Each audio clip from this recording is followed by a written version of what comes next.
मैं एक रेस्टोरेंट में वेट्रेस का काम करती थी।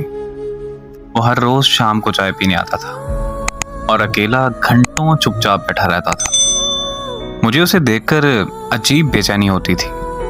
मेरा दिल करता था कि मैं उससे बात करूं, लेकिन रेस्टोरेंट की इंतजामिया की तरफ से किसी भी कस्टमर के साथ पर्सनल बातचीत की इजाज़त नहीं थी। मुझे हर रोज़ उसका इंतज़ार रहता था। कभी वो आने में देर कर देता था तो मुझे बहुत बेचैनी हो जाती थी कि वो अभी तक आया क्यों नहीं।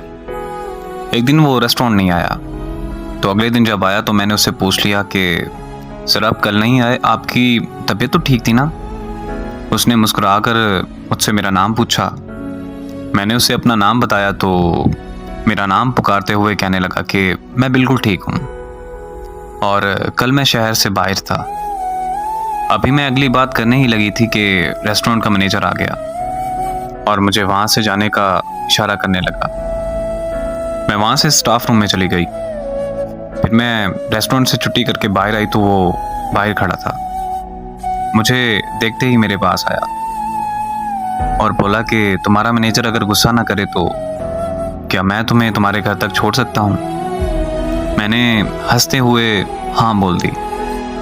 घर पहुँचने तक हम में काफ़ी जान पहचान हो चुकी थी। फिर वो मुझे हर रोज़ घर ड्रॉप करने लगा। हम दोनों में बहुत गहरा ताल्लुक बन चुका था। मोहब्बत थी या फिर दोस्ती, बहरहाल जो भी था बहुत खूबसूरत था।